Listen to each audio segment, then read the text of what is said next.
And he tried, he was game, but every time he threw one or two, Inoue came back with 4s and 5s and 6s. Yeah. Credit goes to Picasso for putting a great show on. He pushed Inoue back at times, but Inoue was just too good. I mean, he was too classy, he was sharp, them body shots, head shots. I mean, he was just beating him to every punch. Almost like a body stab, isn't it? He really puts a lot of weight into those body shots. Great finisher. I think he's the best finisher in boxing. He's Joe Louis, he's Mike Tyson, he's Jack Dempsey. 3 of the greatest finishers in the history of the sport. He's all of them. I think he's the best fighter in the world. In my opinion, I'm nobody, but I think he's the best fighter. Michael, he's 122 now, right? 122, he'd be going to 135. Why don't they fight 132, something like that? Yeah. Naoya Inoue didn't just defeat Alan Picasso.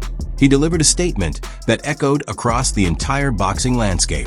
From the opening seconds, Inoue's speed, timing, and clinical accuracy highlighted the clear divide between true championship experience and developing potential.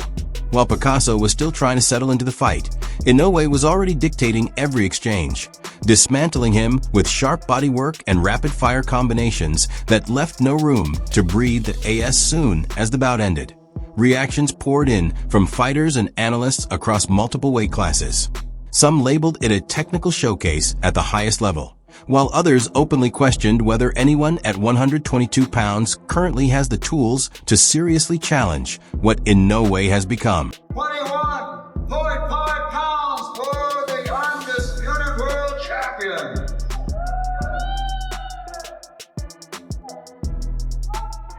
$121.1 pounds for the undefeated challenger. David Picasso. Here they are, face to face, 24 hours from stepping into the ring. Challenger and champion both undefeated. David Picasso. Naoya, the monster Inoue.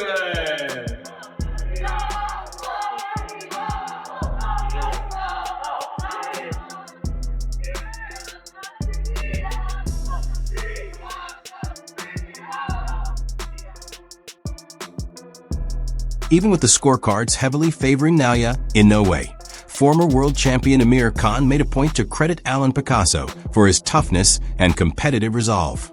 Khan noted that sharing the ring with a pound-for-pound elite like Inoue is a daunting challenge on its own, and lasting the full 12 rounds is no small achievement. He emphasized that Picasso's willingness to keep pushing until the final bell showed genuine heart and resilience, qualities that deserve recognition from both fans and fellow fighters. While the outcome reflected Inoue's clear advantage in skill and experience, Khan pointed out that Picasso displayed moments of grit, determination, and a willingness to test himself against the very best. According to Khan, performances like this, where a challenger refuses to fold and gives everything they have, are part of what makes boxing compelling, and they deserve appreciation alongside dominant, highlight reel victories. He was game, but every time he threw one or two, Inoue came back with 4s and 5s and 6s. Yeah. Credit goes to Picasso for putting a great show on.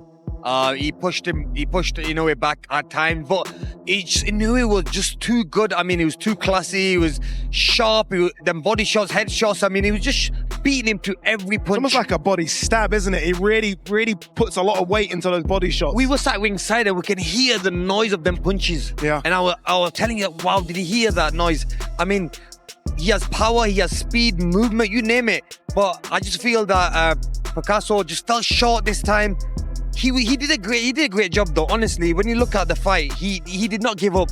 Every minute of the fight, he was still there in front of him. Yeah, you wonder if Picasso, if that's any other super bantamweight not named Inoue, you wonder if Picasso maybe would have got his hand raised, because he did look really good in there. Yeah, Darren. And there was moments you felt he was trying to grow into the contest, but it was just the class and the level of Inoue that just stopped his man building any momentum. But against anyone else, you feel he could have been a real hard night's work. I don't want to discredit anything that Picasso's done there. He tried, he dared to be great. He was just in there with an elite level fighter. Look, just didn't have the one punch power, because he's delivered a nice left hook there. And look, again, I said it with Nakatani, you're always learning still with 31 bouts under your you know, in your career, you're still having to learn. And there's a couple of moments there where he took a couple of silly shots, but generally... Veteran boxing analyst Teddy Atlas recently revealed that he now ranks Naoya Inoue as the top pound-for-pound fighter in the sport.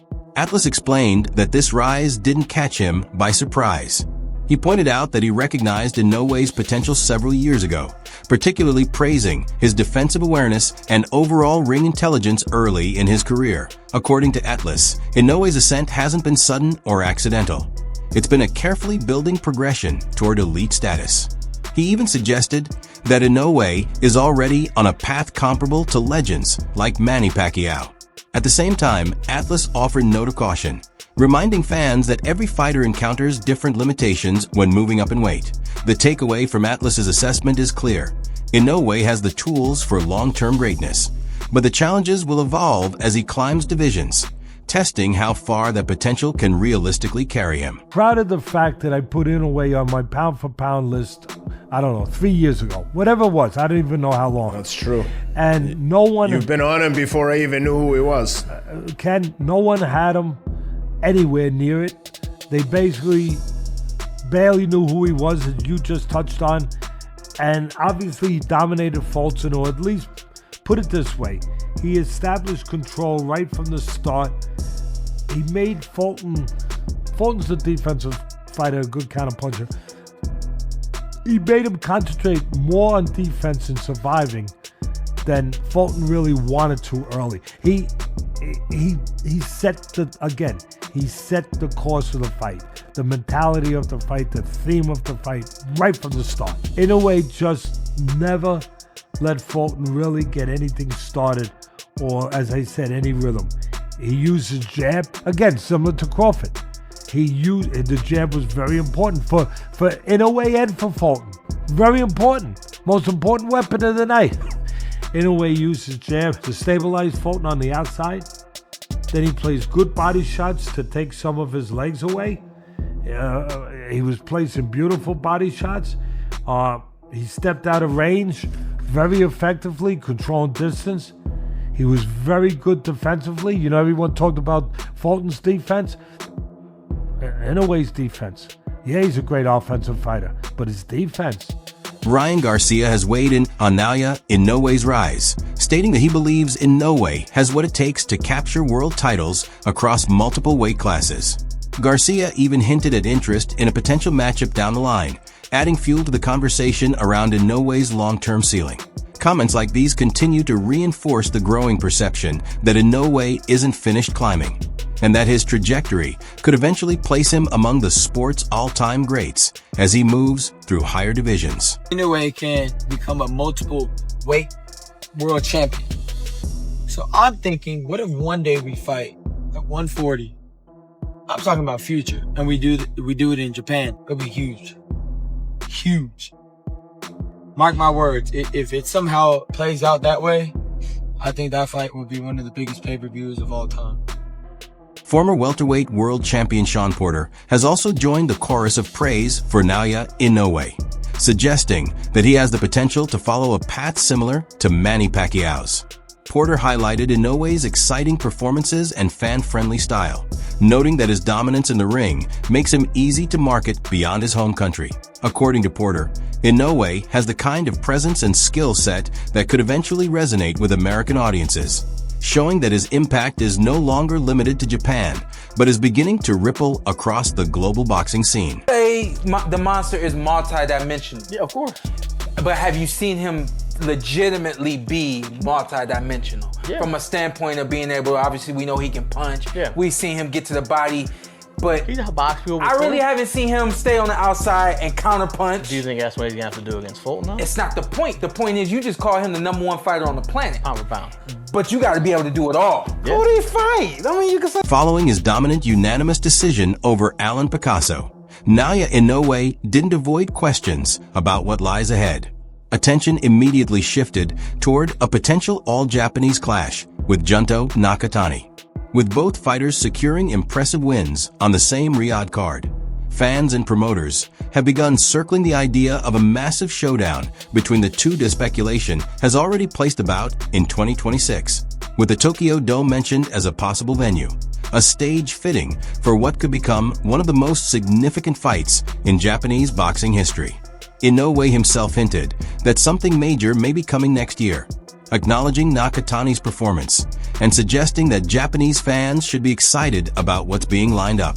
His comments left the door wide open for a blockbuster title fight that could shape the future of the super bantamweight division. And it is huge. I mean, this is like probably billboards all over the place type of fight, huge in Japan. So, you know, I really, if it's in the conversation, could you see any other fight that Inoue could do that really could be this big? He could go up to featherweight and fight for the world featherweight championship. I don't know if it would be as big as this. Inoue Nakatani right now is probably the biggest fight for both guys for several reasons, and it would be huge. Naoya Inoue, widely known as the Monster, intimidates opponents with a rare blend of speed, power, and technical mastery.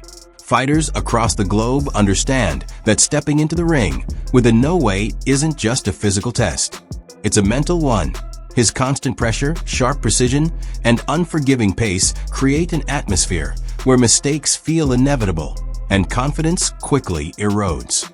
Inoue. So when you see he got the victory over Cool Boy Steph. Cool Boy Steph, he's not a heavy puncher, good boxer. But far as, you know, Inoue, it was a Filipino fighter he had fought twice, Donaire. So Donaire was giving him fits in the first fight. And if I'm not mistaken, Donaire was somewhere close to 40 or 40 years old when he fought him the first time. Whereas he was in his 20s. So he should have knocked him out in the first fight. Fighting a guy, you know, like I said before, you know, at that age. What I need Inoue to do is, I need him to come fight in the US, random blood, urine testing. I think he's a hell of a fighter. A hell of a fighter. I won't take nothing away from him. Hell of a fighter. And I like him because I see he take a lot of my. His knack for producing brutal, well-timed finishes, combined with a reputation for constant forward pressure, makes him one of the most intimidating fighters in the sport. Use that to set something up to get a guy going. He only really lets his hands go if his opponents are hurt. That's just who he is. I actually appreciate that about him. You know, it does a few things. One, it keeps him safe because it's basically a defense mechanism. If I'm not wild and loose, you can't really counter me, or I just won't slip up and do something stupid. So there's not a whole lot that I'm giving you, basically, as an opponent. Not a lot that I'm giving you. But also, it preserves energy.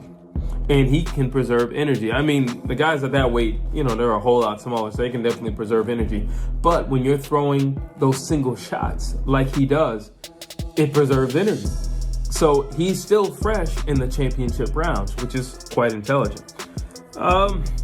He does like to fight. The matchup between Naoya Inoue and Alan Picasso was promoted as one of the standout super bantamweight fights of the year. When the two unbeaten contenders finally squared off at the Mohammed Abdo Arena in Riyadh, the outcome followed expectations, though it still delivered plenty for fans to analyze. From the opening round, Inoue took control.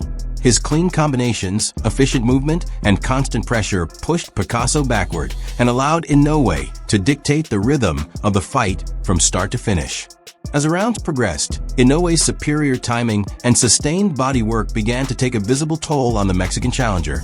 To be why the final bell, the judges reflected that dominance on the scorecards, awarding Inoue a clear unanimous decision with wide margins that underscored his control over all 12 rounds. Tactical look for this fight. When I saw the two men get into the ring, the first thing that I noticed straight away was Picasso was carrying an incredibly high guard, defensively keeping his gloves very, very high, trying to protect his chin. And one thing I'll say in general about Picasso in this fight is that his defensive awareness was very, very impressive. He very rarely dropped his hands after he threw a shot. His discipline was incredibly good. But the problem with that is that sometimes it leaves a lack of room for creativity with fighters. Yes, it's important to be defensively disciplined, but if you continue to give the same look over and over again, you're never ever going to beat a guy like Inoue. The first thing I said at the beginning of my live about this guy was I looked at him and I went, his elbows are incredibly flared. You know, he had the high guard, but his elbows was very, very far forwards, which instantly made me think he's giving the body to Inoue, he's offering it to him. Now that can sometimes be done because it's to create counter-punching opportunities,